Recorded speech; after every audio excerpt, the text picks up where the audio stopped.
Him. By Richard Stashie. Copyright 2016 by Richard Stashie. All rights reserved. Story by Richard Stashie. Polishing and buffing by Oken. Narration by Rembots, F342, F4451, M2715, M2712, and BI3722. Police work, never a dull moment. Dartmouth had been a police officer for 13-something years, and a soldier before that.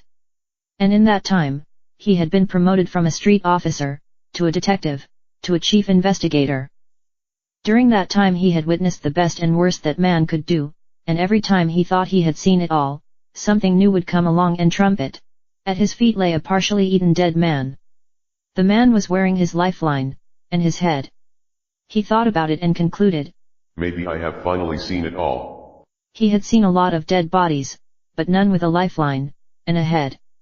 It was believed that the lifelines were indestructible and would always activate when necessary. He cautioned Eleanor and Beaver before they entered the compactor unit, partially because of the mangled and crushed zombies in the far corner, but mainly because he feared they would accidentally taint or destroy evidence. They were not real investigators. They were only there because most of the detectives had taken the day off to watch the big game. It was next to impossible for him to find any real investigating officers. A dead human sporting a lifeline and a head was fascinating, but any news about this could do more harm than good, so according to protocol he had to call Hop into the investigation. Poor guy. Dartmouth had many past experiences with Hop, none good. He knew that they would take over and call the shots. His trained investigators would not only be following their orders, but spying on his movements, so maybe using traffic cops would work in his favor. He would have some freedom to slide the investigation, and once Hop decided to railroad the department, they would never use such low-ranking officers. How in the hell did this guy find his way into the metro ruins? And how come Central Command didn't realize he was outside the city limits? The lifelines are always tracked. Dartmouth could not allow Hop to take over this case, it was way too interesting. Eleanor didn't trust the dormant zombie, she kept her distance and silently regretted not taking the day off. She kept glancing over the top of her notepad. She was watching for movement, any movement, as she quickly jotted down Dartmouth's comments. Most of her notes were misspelled with a few unidentifiable scratches thrown in. She also had the uneasy feeling, each time Dartmouth touched the sleeping monster, that his fingers would be bitten off. Too many horror movies? Beaver enjoyed playing with fire, he had been bitten several times, especially when he was a teenager. Most of the bites were his own fault. When he was young he would do silly things with his friends, like play kick the zombie head, pin the tail on the zombie, or go zombie tipping in the metro ruins. And then there was Eleanor, she was almost his age and she looked so sexy in her uniform, that he would often try to imagine her out of it. She was naturally sexy and it compelled him to show off. The blood trail leads to that pile of zombies. I bet his legs are still in there. Dartmouth handed Beaver a pair of thick rubber gloves. Okay, but use caution. The pile is still active, and they do have teeth. Then he offered a pair to Eleanor. Do I have to touch it? She asked. No, you don't have to touch it, he replied as he squatted over the dead man. He put a glove on and examined the man's flesh. What do you think happened here, officer? Eleanor felt uneasy with all this touching. She didn't know what to think, so she assembled all the known evidence. Let's see, the truck is a scoop, and it's controlled by a Zoko, and the guy was alive when they scooped him up. It just seems to be an accident. Zombie control carelessly scooped up a human. In the far corner, Beaver put on his rubber gloves and made a noticeable wink in her direction. Then he started to dig in the pile of zombies. Dartmouth pushed his finger hard on the corpse's arm wound. Carelessly. Eleanor felt ill as his finger probed the wound. She asked him, So what should we call this then? It looks like an accident. He drilled his finger deeper, this time he was touching the bone. She could feel her heart beating harder, so far no movement. It's weird that his head is still attached. She was starting to sound curious. Dartmouth examined the lifeline and quickly noticed a burn spot. It looks like the compactor may have caused a short. Beaver pulled out a partially eaten leg. I found one, he yelled and tossed it aside, then pushed both hands through the squirming zombies looking for the other one. He looks healthy, just a few fresh bites. Dartmouth explained while exploring the battle wounds. Eleanor scribbled ACCODENT in her notebook while watching Dartmouth poke the sleeping zombie. Naturally she misspelled the word, which got her to thinking, if this is an accident, how did he get out here? Dartmouth moved the head back and forth. See, I thought you had a bit of investigator in you. He smirked and then added, I'm not sure. Many years ago, when people realized they were fated to walk the earth in hunger, he had witnessed some strange suicides. It could be a suicide. Beaver had to fight for the second leg. A zombie had a good hold on the foot. They were rolling around on the floor like madmen. He was grunting and swearing under his breath. Dartmouth and Eleanor ignored the ruckus. Eleanor noticed a glowing object inside the head wound. Hello. What do we have there? Where? Dartmouth asked. Eleanor bent closer and nervously pointed with her naked finger. There's a strange glowing object in his wound. Dartmouth probed his finger into the lesion, then pushed it deeper to extricate the glowing object. I'm not sure. Nice catch.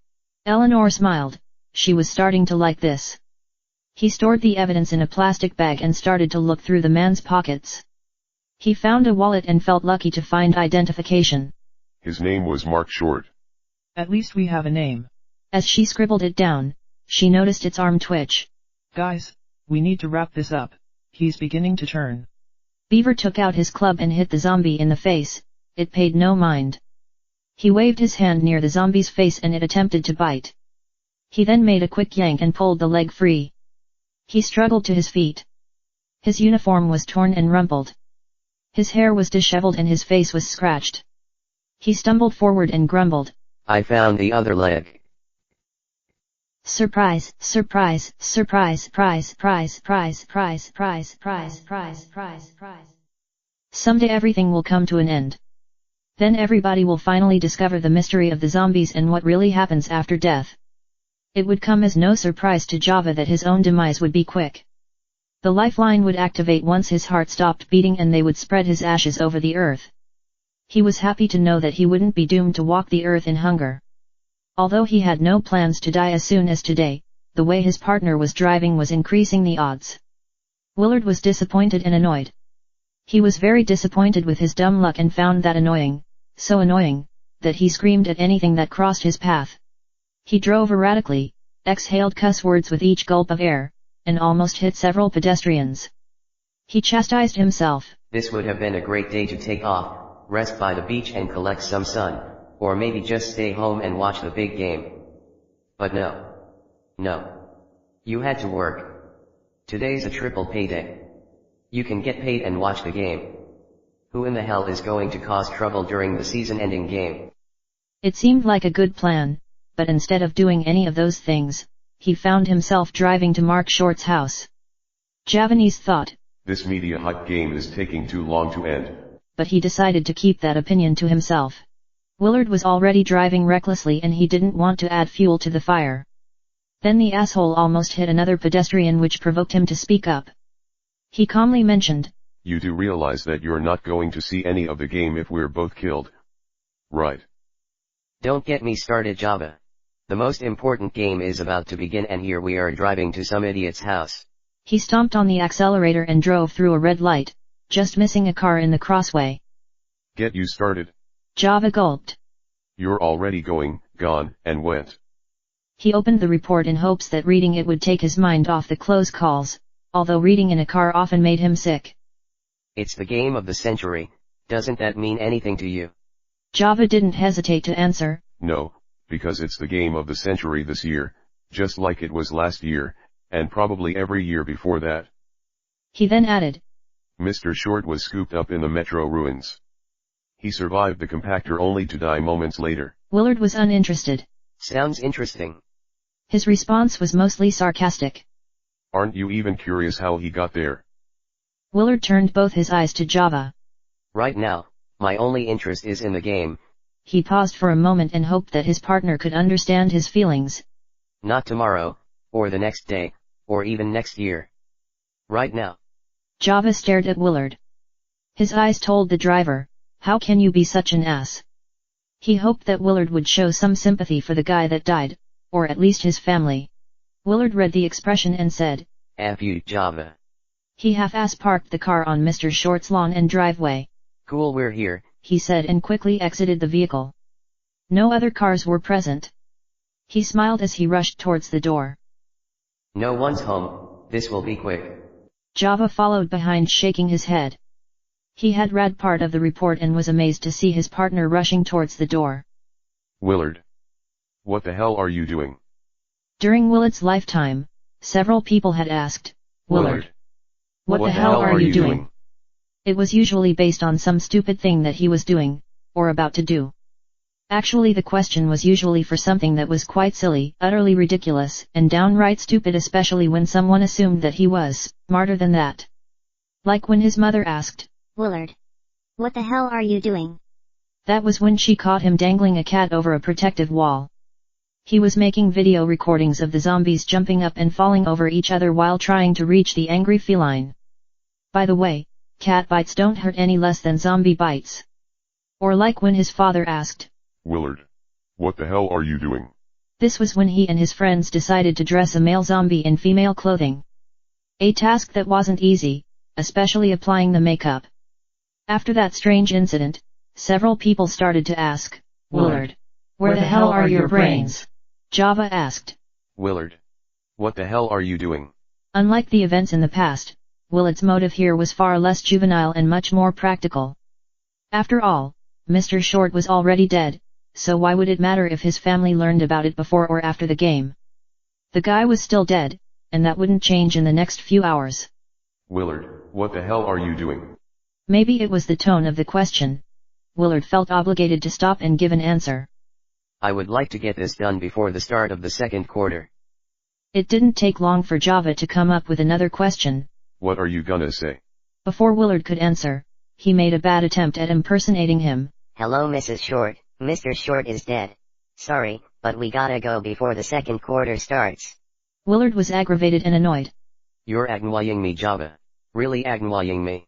Mr. Short had a wife and child, I just want you to be a little less insensitive. Less insensitive? He turned and continued stomping to the door. Less insensitive, he screeched. Less insensitive. He rang the doorbell, mashing the button in a dozen times. He waited a few seconds and did it again, then huffed. Less insensitive.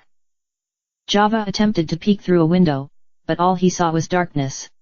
It's too dark. Try again. He rang the bell a third time. Nothing. Okay, we tried. Let's go. As he turned to leave, Java grabbed his arm. Wait a second. He tapped on the door. Listen. Both men quietly listened and heard a moaning sound. Willard didn't like the sound. Unknown sounds usually led to unknown amounts of paperwork. He asked his partner, What was that? Though he got the feeling that he wasn't the only one in the dark. Java pulled out a needle-tipped gun. I don't know. Willard cringed at the thought of doing more paperwork, but before he could speak against the idea, Java had the tip inserted in the keyhole. With the push of a button, the door was unlocked. Java smiled. So let's find out. Willard opened the door. Just inside the entrance was a pool of blood and a coiled lifeline. There were bloody shoe prints leading away from the puddle and back. It was odd, it looked as if someone walked in a big circle. Then they noticed the sofa, on it was a headless zombie girl, her head was in her lap. Willard groaned his first thought. I hope it's a lousy game. Java carefully walked around the puddle of blood. He stepped over the bloody footprints and proceeded to the zombie with caution. The head of the little girl kept her sights on him. She hissed and snarled while he moved closer. Willard shook his head and said, I'm gonna report this in. He said it with regret, a deep regret, because now he would have to fill out paperwork, talk to investigators, and miss the greatest game of the year. He wanted Java to call for the investigators, but his partner was too busy investigating the zombie. Java took a peek at the neck wound. How do you think she died? I don't know, Willard huffed. He was too agnoid to think about it. He made the call. Java knelt down to inspect the zombie's head. Its eyes were locked on his. It looks like she died by the door and someone decided to display her body on the sofa. He asked Willard. Why would someone do that? Willard could see the blood by the door and the trail of footprints. He could tell that she was murdered by the door without tiptoeing to the undead creature, so he just rolled his eyes and said, "The person is an ass, and that's the perfect thing for an ass to do." Java looked at the back of the head. There was a partial bloody shoe print. What do you think happened there? Willard quickly answered. The asshole kicked her. Java surveyed the body for any impact wounds. Kicked her? Now that makes no sense at all. No sense, nothing here makes any sense. If her head were sitting in a pool of blood, her hair would soak it up like a sponge. You'd see a pool of blood in her lap, or at least a trail from the pool to her lap. Willard saw the remote control on the coffee table and had a sudden urge. After all, it's just the push of a button away. Suddenly they received a call on the radio. They were informed that investigators were on the way, and not to touch anything. Screw that. Willard quickly grabbed the remote and turned on the TV. On the screen was a roller track with a motorcycle on fire and a body in flames. Willard. What the hell are you doing? Willard felt a little silly answering the obvious, but he did it anyway. I'm going to watch the game until the investigators show up. What if the killer is still in the house, or... Java suddenly realized that something wasn't right. He decided to look around. The sudden silence made Willard feel guilty. If you sense trouble. God damn it, I'm really starting to hate you. Willard turned off the TV and tossed the remote on the sofa. You must act reflexively. Java instinctively drew his inferior weapon. Willard was puzzled by the actions of his partner. Now what? Java whispered. Where's the mother? Willard shakily pulled his own gun. As they neared the bedroom, Java noticed a moving shadow in the dim light under the door. He grabbed the doorknob but quickly removed his hand. He felt a cold sensation. It was much colder than he expected. It felt sticky cold, like touching cold metal in the winter. What's wrong? Beaver asked. It's cold. Let me see. Willard carefully touched the knob. It felt normal. He smiled and opened the door. Okay, hot hands. The bedroom was dark. This got Java to thinking about the light and the moving shadow. Then he noticed a pair of yellow eyes scurry to the closet. Did you see that? See what? I think I saw a pair of yellow eyes or something run to the closet. Eyes. Yellow eyes. Willard turned on the light and they investigated the area. They found nothing. It could have been some creature. I just saw its eyes. Like a dog or a cat. They opened the closet door and found no such animal.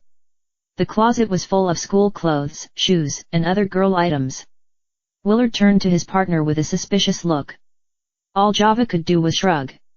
Let's try the parents' bedroom. Willard seemed confident.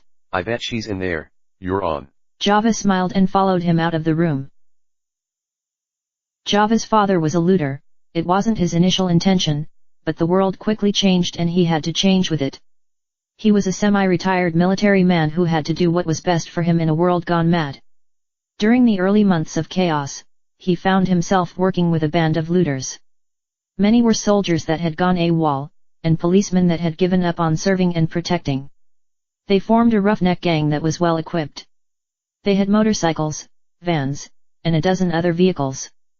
They had various weapons to protect themselves, not only from the zombies, but from the other gangs. Most of these weapons were stolen from abandoned police stations and gun shops, but some were from a museum. Among their collection were a Civil War Gatling gun, and a World War II artillery cannon. Unfortunately they never had the ammo for these weapons, but they carried them like a badge of honor. According to legend, his father died at the Monroeville Mall. The raid was legendary because of the epic battle and the catastrophic loss of life. The roughneck gang was reduced down to a third. The surviving members were, the few men that didn't participate in the raid, women, children, and a few lucky ones that somehow escaped the hordes of zombies. If it weren't for the failure at the Monroeville Mall, the survivors would never have sought shelter in a military outpost, and in turn, been hard-pressed into slaying zombies for cash and other rewards. From the stories that he heard from his mother, he got the impression that she didn't know much about his father. She would call him things like that joker or that crazy clown. She never used his real name, so he wondered if she even knew it. Did his mother love his father? It wasn't quite clear. He assumed that their relationship was a quick fit of happiness, then forgetfulness in a world gone mad. This might explain why she didn't tell him his father's name. He also wondered if his father was still alive and unaware of his existence. Sometimes he would spend hours trying to piece things together. He had established that he was named after a ritual dagger. His father may have stolen it from a museum, though it was rumored that the dagger was the old man's tattoo. Then he figured that his mother was the one who named him, so the reason would forever be a mystery. Once in a while he would visit the ruins of the Monroeville Mall. He would spend hours looking for his father, though it wouldn't surprise him if the man was a head-hunting statistic. He joined the zombie slayers after his mother's untimely death. He was 8 years old and short, just the right size to handle the undercarriage machine gun of an experimental hit vehicle. Children were often used to man the side and undercarriage guns because they could easily fit in the tight spaces. Boys living in the protected areas were sheltered from the horrors and not required to join a military faction until the age of 16, but the unfortunate boys like Java, not living in the protected areas, were on their own. Most military factions didn't accept young children because they didn't have the time to invest, and those that did, were usually overwhelmed. It only took a few years for him to make the transition from zombie slayer to headhunter. In fact, he was only 13 when he took his first head. Java stood at the door and grinned as he remembered that first headhunting kill. The memory was thrilling, but also alarming. He cocked his inferior sidearm and prepared to do battle with the dead girl's mother. Sometimes we need to do things we don't enjoy. Sometimes we must do things we don't enjoy. And sometimes we're willing to do things we don't enjoy, because we fear to do the things we love. He raised his weapon and motioned for Willard to open the door. Ready, set, go. Willard could see the thrill glowing on his partner's face. He could tell he enjoyed the hunt. He smiled back and kicked the door in. Java entered the room and looked with his weapon aimed high. It would be an easy headshot if a zombie made an appearance, but there was no zombie in the room. The parents' bedroom was unusually clean. Most people would have some clothes on the floor, the bed unmade and/or items that didn't normally belong in a bedroom, like a cup or something. He thought that the bedroom was too clean. He quickly looked under the bed but the girl's mother wasn't there. Willard asked, "What do you see?" He whispered his answer. A clean bedroom. Willard entered the room. He scanned it and whispered back, "Holy shit, you're right, a clean bedroom. What about the mother?" Java pointed at a closed door and whispered, The bathroom. They both carefully walked to the door and listened. Nothing. Java whipped open the door. It was very dark but Willard could see two shiny eyes. In a wave of panic he quickly fired 2 shots. The sound of broken glass followed each one. Java turned on the light and quipped, That'll cost you 7 years, times 2. Working with you is all the bad luck I need. When do you think I'll get some good luck? Java smiled. Maybe. In 14 years. It didn't take long for a second and third police car to show up, but they were only traffic cops. They were ordered to tape off the area and keep anyone from going in or out. The activation of a lifeline was far less dramatic than most people feared. The device had sensors to detect the pulse, movement, body heat, and blood chemistry of its wearer. These sensors could identify any abnormalities, provide a diagnosis, and call for medical assistance and/or the police when necessary. It also had a few secret sensors to prevent it from false activation. This was a civil trust feature, added to the Lifeline system so people would wear them without fear. These special features also helped lower the crime rate, because the police were likely to show up within minutes of any violence, although it didn't stop the rogues who brought weapons into the city. Once a lifeline was activated, it would signal for a clean-up crew. They would plug the lifeline into a monitoring device and move the body to the nearest morgue. At the morgue, the doctors would put the body on a draining table and let the device do its work. The lifelines were set to coil 2 hours after the human body had registered negative on all counts. Under some circumstances, it would coil sooner, for instance, if the life signals were all negative but there was still movement. Even during these rare occasions, there would still be plenty of warning alarms and enough time to call for help. The scientists calculated that a human body would transform into a zombie sometime between 4 and 16 hours after death, so it was determined that 2 hours was the optimal coiling time. The cleanup crews were issued lifeline registers which would reinstate the device if it accidentally triggered. Although this was not normal, it could happen, usually when a person made a sudden recovery from a near-death event. The usual causes were extreme sports, like apnea-free diving, near-fatal heart attacks, or sleep apnea.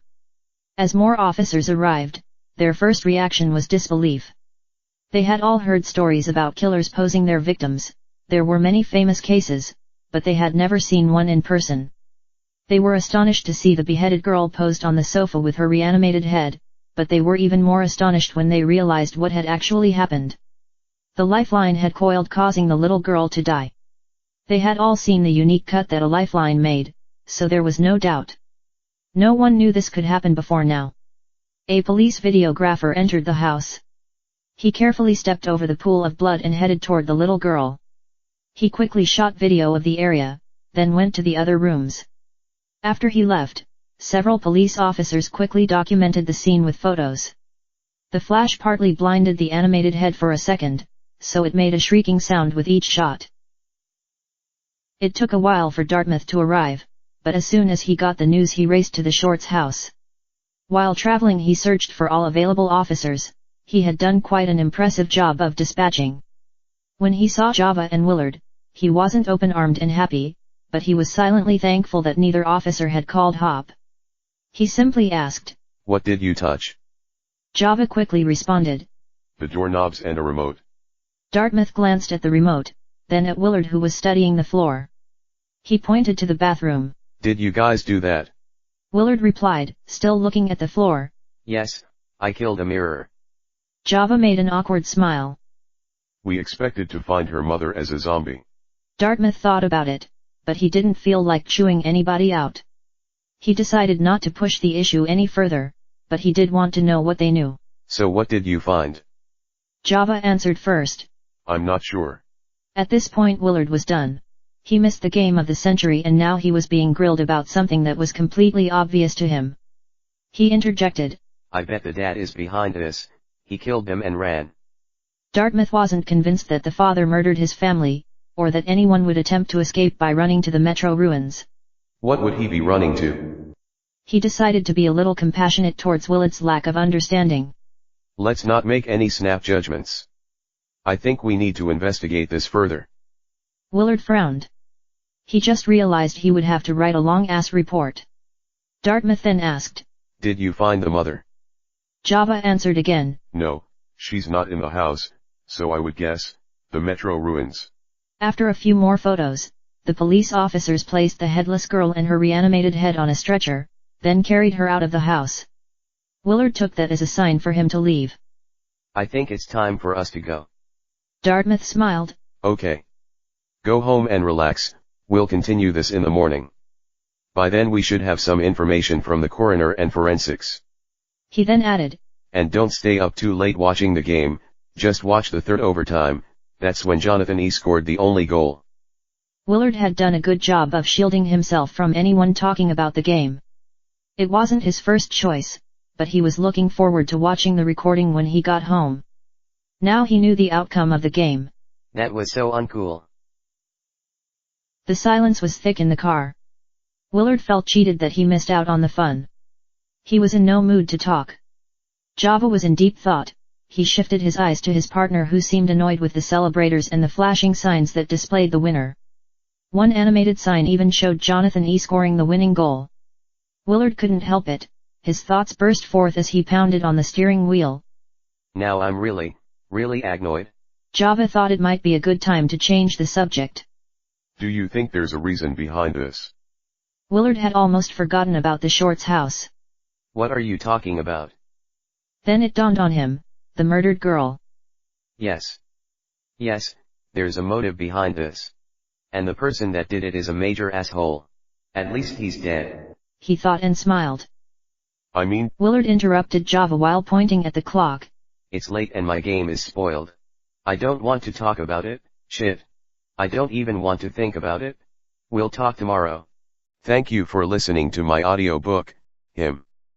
And I hope you'll listen to the next part next week. If you cannot wait, then maybe you could buy my ebook on Amazon. I'll have the Amazon link posted. Naturally, please post any comments, reviews and suggestions. If you like what you heard, please hit that like button. And subscribe, because that would be awesome.